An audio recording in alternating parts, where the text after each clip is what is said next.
दाल की सब्जी। OMG OMG, प्रिया गौरव ने मुझे मिलने बुलाया है, वो भी अकेले। इसका मतलब समझ रही हो ना तुम? आज फिर जीने की तमन्ना है, आज फिर मरने का इरादा है। इसका कोई मतलब वैसे भी नहीं निकलता, क्योंकि तुम हमेशा अकेली ही तो मिलती हो गौरव से। ये लड़कों के पीछे ना लड़कियां बावली हो जाती है कसम से। 4 महीने पहले तो मिला तुम्हें वो, और जीने की तमन्ना, मरने का इरादा। क्या बात है? अरे पगली, हर बार मैं उससे अकेले मिलती हूँ बाय चॉइस, पर इस बार उसने मुझे अकेले बुलाया है। You can imagine. वैसे मुझे पता है ऐसा क्यों हुआ। एक्चुअली ना कल रात मैंने उसे बताया कि मेरे घर वाले मेरे लिए रिश्ता देख रहे हैं, तो लगता है घबरा गया है। आज मुझे सीधा प्रपोज ही कर देगा शादी के लिए। तो तू ना लहंगा खरीद ले अब। वो तो मैं खरीदूंगी और पैसे जीजू से लूँगी, पर पहले रात का सीन तो क्लियर हो जाए। तो कहती है तो मैं भी साथ चलती हूँ, छुप कर वीडियो बनाती रहूँगी। आखिर में फर्स्ट प्रपोजल की वीडियो भी तो पोस्ट होनी चाहिए। और तैयार होकर ज्योति प्रिया के साथ रेस्टोरेंट पहुँच जाती है, जहाँ ज्योति के हाथ को अपने हाथ में लेकर गौरव कहता है, तुम बहुत अच्छी हो ज्योति, इसमें कोई शक नहीं है, पर मैं ही तुम्हारे लायक नहीं हूँ। वो तुम कल बता रही थी ना, तुम्हारे पापा तुम्हारे लिए लड़का देख रहे हैं, तो मैं कह रहा था कि कोई अच्छा सा लड़का देख कर ना तुम शादी कर लो। अबे घन चक्कर की औलाद, तो ये कहने के लिए बुलाया था तूने मुझे? शादी तो मैं करूंगी ही, पर पहले तेरा हिसाब करूंगी। चल मेरे पैसे निकाल। पिछले हफ्ते 10,000 दिए थे ना मैंने तुझे तेरी माँ की पथरी के ऑपरेशन के लिए, बहुत मदद कर दी मैंने, वापस कर। चल। 10,000 दिए थे तुमने, कोई 1 लाख नहीं, और उससे ज़्यादा तो मैं तुम्हारे परफ्यूम पर खर्च कर देता हूँ। और रेस्टोरेंट में सभी के बीच गौरव और ज्योति कुत्ते बिल्लियों की तरह लड़ने लगते हैं। बात बिगड़ती देख प्रिया वहाँ आती है। पब्लिक के सामने क्यों कलेश कर रहे हो तुम दोनों? इन सब में कोई तुम्हारे होने वाले सास ससुर भी हो सकते हैं ज्योति।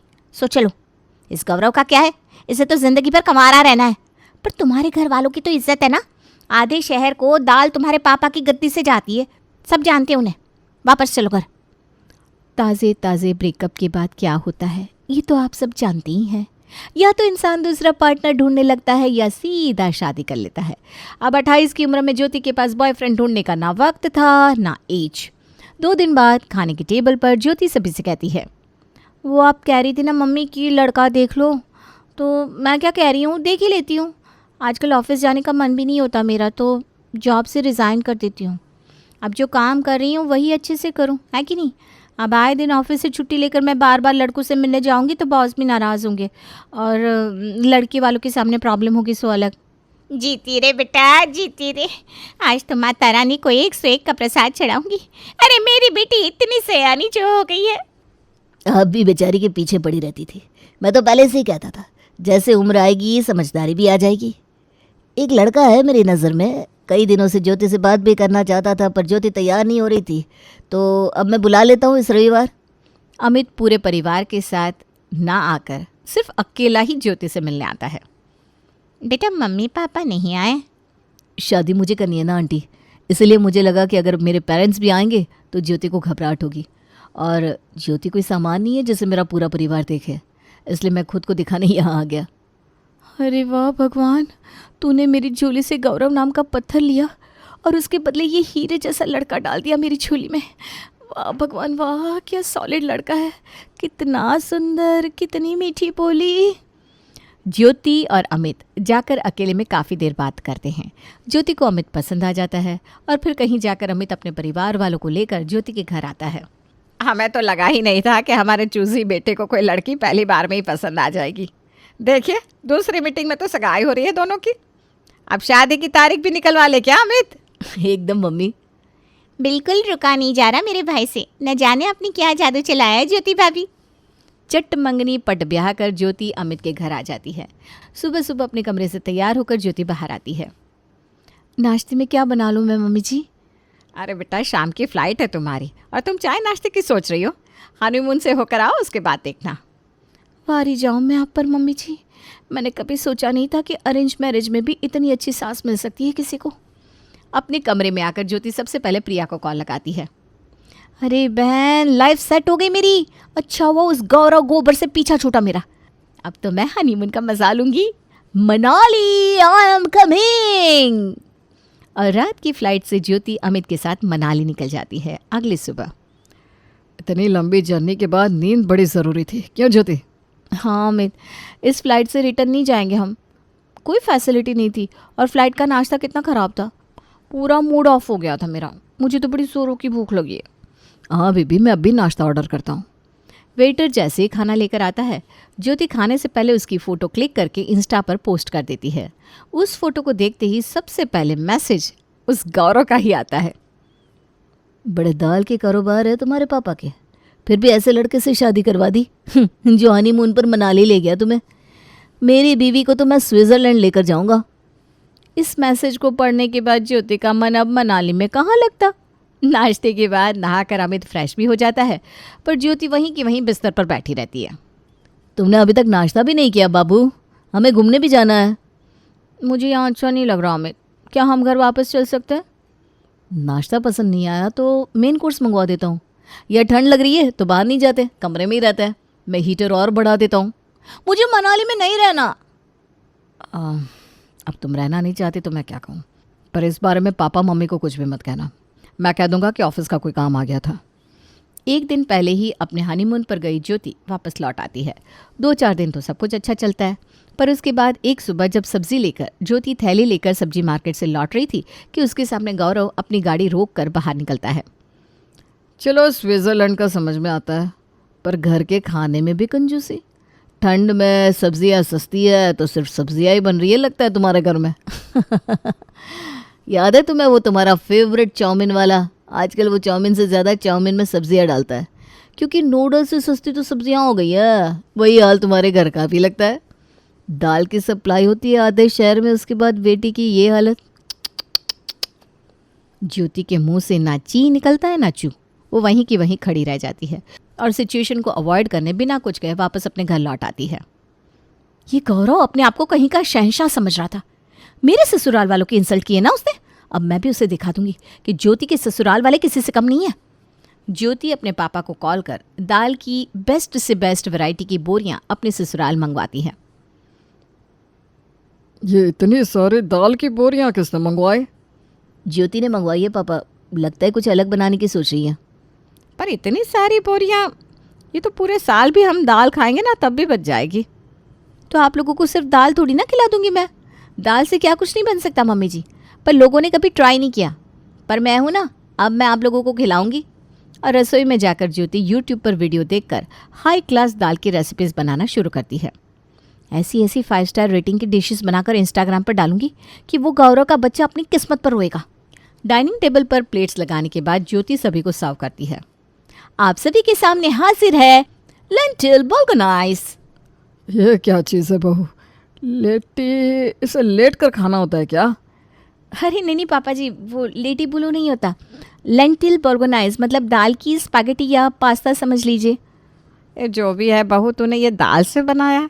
वाह वाह वाह, देखने में तो काफ़ी खूबसूरत लग रहा है। हमारी प्यारी ज्योति ने बनाया है तो खाने में तो बड़ा टेस्टी होगा ही। शुरू करते हैं। और सभी के साथ ज्योति भी जैसे ही पहली चम्मच बोल्गोनाइस खाती है तो उसके मुंह का स्वाद ही बिगड़ जाता है। हे राम, क्या बदस्वाद खाना बना दिया मैंने। वाह वाह बहू, ये तो काफ़ी अच्छा बना है। पहली बार के हिसाब से तो 1 नंबर बना दिया तूने, नहीं मनीषा जी? अब हाँ, अच्छा है बहू, नई नई चीज़ें ट्राई करना अच्छी बात है। जो खाना ज्योति को पसंद नहीं आया था वो उसके ससुराल वालों को बड़ा अच्छा लगता है, इसलिए रात को भी फिर से दाल की रेसिपी बनाने की हिम्मत ज्योति को मिल जाती है और फिर से यूट्यूब खोलकर वो इंटरनेशनल डिश बनाने की कोशिश करती है और रात को सभी को परोसा जाता है lenticel soup with sweet potato और लेंटिकल सैलेड। और क्या खाने में बनाया मेरी मिसेस ने? लेंटिकल सूप के साथ sweet potato and lenticel salad. मैं समझी नहीं बेटा। लेंटिकल मतलब दाल, मम्मी, तो दाल का सूप और उबाले हुए मकाई के साथ दाल का सलाद। फिर से दाल? मेरा मतलब है दोपहर में ही तो बहू ने इंटरनेशनल डिश बनाई थी और अभी फिर डिश बना ली। ऐसे तो थक जाओगी तुम बेटा, बार बार इतना मेहनत करने की क्या ज़रूरत है।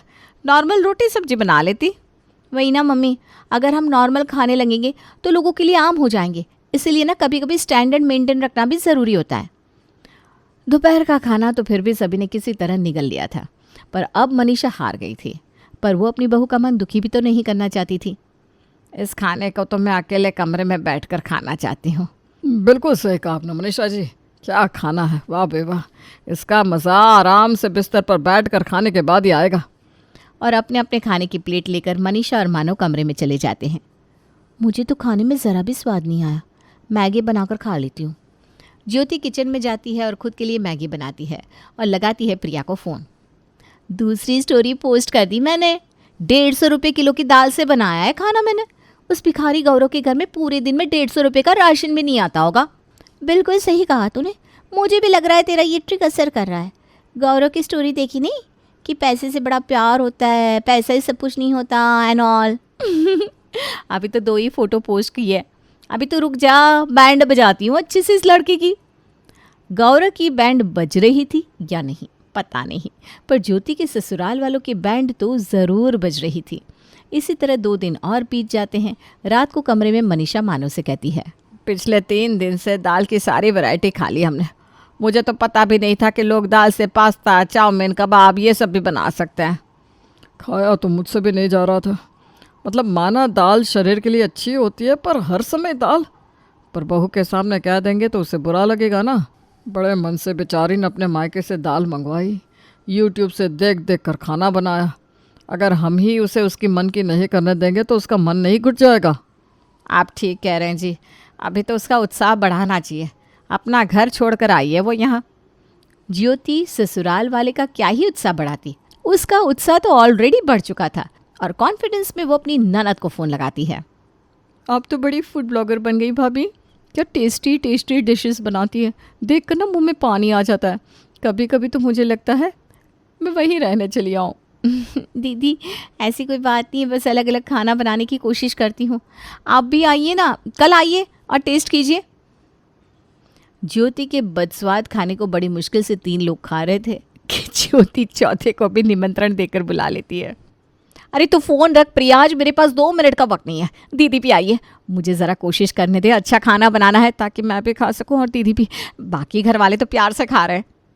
तो तू आज ना 4-5 डिशेस बना लेना जिसे देखकर गौरव भरती की तरफ भुन जाए। और ज्योति बनाती है चने दाल की सब्जी, लसागना सूप, दाल पेटिस, दाल स्प्रिंग रोल और दाल केक। बाप रे, इतना सब कुछ भाभी, ये सब मेरे आने की खुशी में बना है, ये रोज़ बनता है। अमित भैया लकी यू आर, मैं तो अपने पति को एक सब्जी रोटी के सिवाय कुछ नहीं खिलाती। तो बस जीजू के खाने की टेंशन छोड़ दीजिए दीदी, उन्हें मेरे पास भेज दिया कीजिए, उन्हें भी दाल की रेसिपी बनाकर खिलाऊंगी मैं। बेचारी अपनी भाभी की कितनी तारीफ कर रही है, एक बार डिश खा लेगी तो रोती फिरेगी। हे भगवान, अब कैसे खाऊं इतना सब। निकिता जैसे ही एक डिश टेस्ट करती है उसका मुंह बन जाता है। ट्रायल गॉन रॉन्ग भाभी, होता है कभी कभी। पहली बार आपने बनाई है ना, ज़्यादा अच्छी नहीं बनी है, कुछ और खाते हैं। फिर निकिता दूसरी डिश को टेस्ट करती है जो उसे और भी ख़राब लगती है, तीसरी उससे भी ख़राब, चौथी उससे भी ख़राब और 5वीं को टेस्ट करने से पहले ही निकिता बोल पड़ती है, आज स्पेशली मेहनत करके इतना गंदा खाना बनाया है आपने। ये रोज़ इसी तरह का खाना बनाती हैं आप भाभी। ऐसे नहीं बोलते बेटा, बहू कोशिश कर रही है ना, बहुत अच्छा खाना बना है, बहुत अच्छा। मेरी कोई दुश्मनी नहीं है भाभी से। पापा अगर कुछ गलत है तो उन्हें बताना होगा, तब तो वो इम्प्रूव करेंगे। अगर आप उन्हें इस भ्रम में रखेंगे कि ये खाना अच्छा है तो ये वही बनाते रहेंगे। आपने ये खाना कभी टेस्ट किया हो भाभी तो आपको ख़राब नहीं लगा क्या? कसम से इतना ख़राब खाना मैंने तो पहले कभी नहीं खाया। ये सुनते ही ज्योति की आंखों में आंसू आ जाते हैं। वो रोते हुए अपने कमरे में चली जाती है। अमित अपनी पत्नी के पीछे पीछे कमरे में जाता है। क्या छुपा रही हो ज्योति तुम मुझसे? जिस दिन से हम हनीमून से आए हैं उस दिन से तुम बदल गई हो। हम फ्रेंड्स भी हैं ना, प्लीज़ बताओ, कुछ तो बात है। और अपने पति का सपोर्ट पाकर ज्योति कहती है, मेरा एक्स मुझे चिढ़ाता है। मैंने गौरव के बारे में बताया था ना आपको, पहले हनीमून पर, उसके बाद हमारे घर के खान पान को लेकर ही। सब्जियां सस्ती हो गई है इसलिए तुम्हारे ससुराल वाले इतनी सब्जियां मंगवाते तुमसे। तो उनके सामने अपने ससुराल वालों की इज्जत रखने के लिए मैंने दाल की वैरायटीज़ बनानी शुरू कर दी। क्या पागल हो क्या तुम? वो अब तुम्हारी लाइफ में नहीं है, वो जा चुका है। उसे इस बात की जलन है कि तुम आगे बढ़ चुकी हो, इसीलिए तो बार बार वो तुम्हें नीचा दिखाना चाह रहा है और तुम हो कि उसकी बात को मानकर रिएक्ट कर रही हो और खुद के लिए चीज़ें कॉम्प्लिकेट कर रही हो। 2 बातें सुनाकर ब्लॉक कर दो, या फिर ख़त्म? कहो तो मैं सुना देता हूँ।